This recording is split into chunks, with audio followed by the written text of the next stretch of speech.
Peringatan puncak diawali dengan upacara militer yang dipimpin langsung oleh Panglima TNI Jenderal TNI Agus Subianto. Peringatan ini diwujudkan sebagai bentuk syukur dan penghormatan kepada prajurit Korps Marinir atas dedikasi dalam menjalankan tugas negara.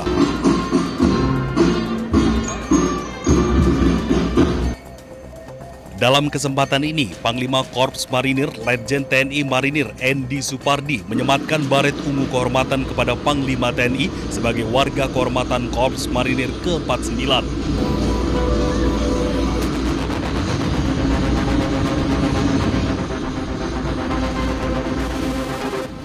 Peringatan kali ini menjadi momentum Korps Marinir untuk meningkatkan profesionalisme, kekompakan, dan komitmen pengabdian prajurit marinir kepada masyarakat dan negara.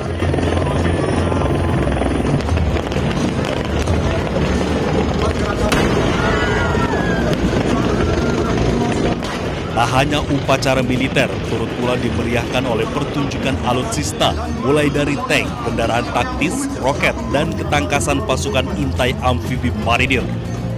Rangkaian acara peringatan Hari Ulang Tahun ke-80 Korps Marinir tahun 2025 ini, yang mana tadi telah kita saksikan bersama, diawali dengan pengangkatan warga kehormatan marinir bagi Panglima TNI Jenderal TNI Agus Subianto.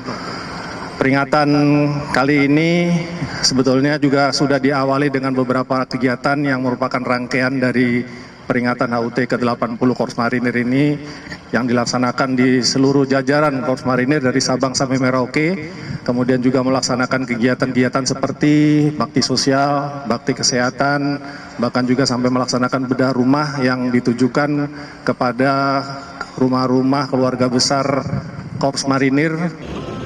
Acara ditutup dengan pesta rakyat yang menyediakan ribuan porsi makanan gratis dari 48 stand kuliner UMKM gratis untuk masyarakat. Dari Jakarta, Rizky Iqbal, Muhammad Khairuddin, iNews melaporkan.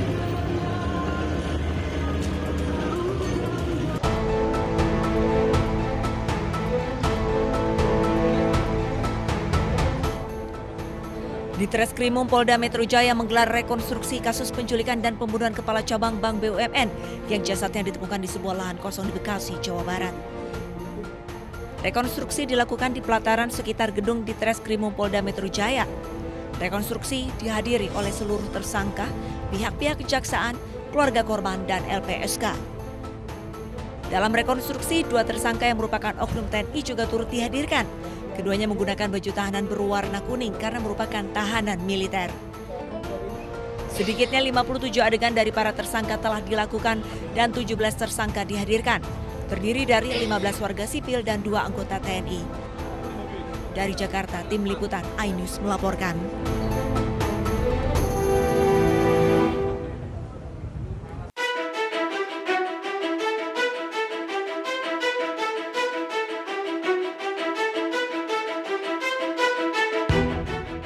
Kamera pengawas atau CCTV merekam detik-detik saat korban diduga diculik di parkiran pusat perbelanjaan di wilayah Jakarta Timur.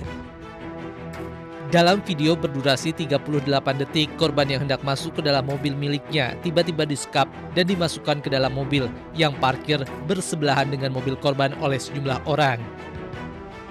Dalam waktu singkat, polisi berhasil menangkap 4 pelaku. 3 pelaku berinisial AT, RS, RAH ditangkap di kawasan Johar Baru, Jakarta Pusat. Ketiganya merupakan eksekutor pembunuhan. Sementara 1 pelaku berinisial RW diringkus di Bandara Komodo, Labuan Bajo, Nusa Tenggara Timur. Usai menculik dan membunuh korban, pelaku yang juga sebagai eksekutor melarikan diri dan berencana bersembunyi di kampung halamannya. Polisi masih memburu 1 pelaku lainnya yang diduga sebagai otak pembunuhan.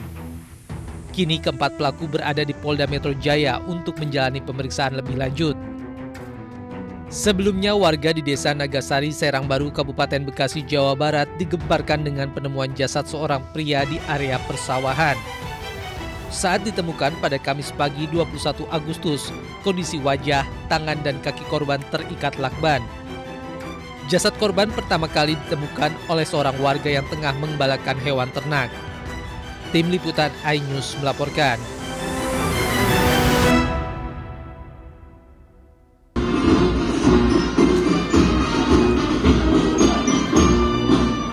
Peringatan puncak diawali dengan upacara militer yang dipimpin langsung oleh Panglima TNI Jenderal TNI Agus Subianto. Peringatan ini diwujudkan sebagai bentuk syukur dan penghormatan kepada prajurit Korps Marinir atas dedikasi dalam menjalankan tugas negara.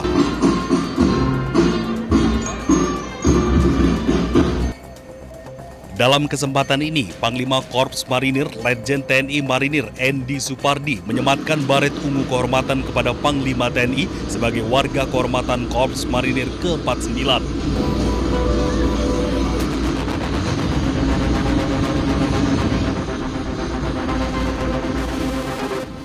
Peringatan kali ini menjadi momentum Korps Marinir untuk meningkatkan profesionalisme, kekompakan, dan komitmen pengabdian prajurit marinir kepada masyarakat dan negara.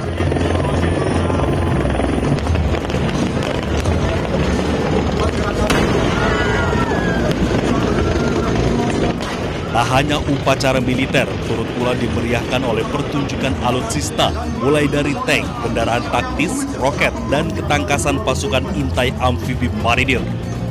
Rangkaian acara peringatan hari ulang tahun ke-80 Korps Marinir tahun 2025 ini, yang mana tadi telah kita saksikan bersama, diawali dengan pengangkatan warga kehormatan marinir bagi Panglima TNI Jenderal TNI Agus Subianto. Peringatan kali ini sebetulnya juga sudah diawali dengan beberapa kegiatan yang merupakan rangkaian dari peringatan HUT ke-80 Korps Marinir ini yang dilaksanakan di seluruh jajaran Korps Marinir dari Sabang sampai Merauke, kemudian juga melaksanakan kegiatan-kegiatan seperti bakti sosial, bakti kesehatan, bahkan juga sampai melaksanakan bedah rumah yang ditujukan kepada rumah-rumah keluarga besar Korps Marinir. Acara ditutup dengan pesta rakyat yang menyediakan ribuan porsi makanan gratis dari 48 stand kuliner UMKM gratis untuk masyarakat.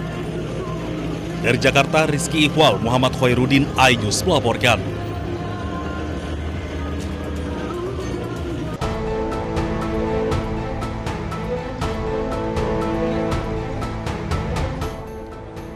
Ditreskrimum Polda Metro Jaya menggelar rekonstruksi kasus penculikan dan pembunuhan Kepala Cabang Bank BUMN yang jasadnya ditemukan di sebuah lahan kosong di Bekasi, Jawa Barat. Rekonstruksi dilakukan di pelataran sekitar gedung Ditreskrimum Polda Metro Jaya. Rekonstruksi dihadiri oleh seluruh tersangka, pihak-pihak kejaksaan, keluarga korban, dan LPSK. Dalam rekonstruksi, dua tersangka yang merupakan oknum TNI juga turut dihadirkan. Keduanya menggunakan baju tahanan berwarna kuning karena merupakan tahanan militer. Sedikitnya 57 adegan dari para tersangka telah dilakukan dan 17 tersangka dihadirkan. Terdiri dari 15 warga sipil dan 2 anggota TNI. Dari Jakarta, tim liputan iNews melaporkan.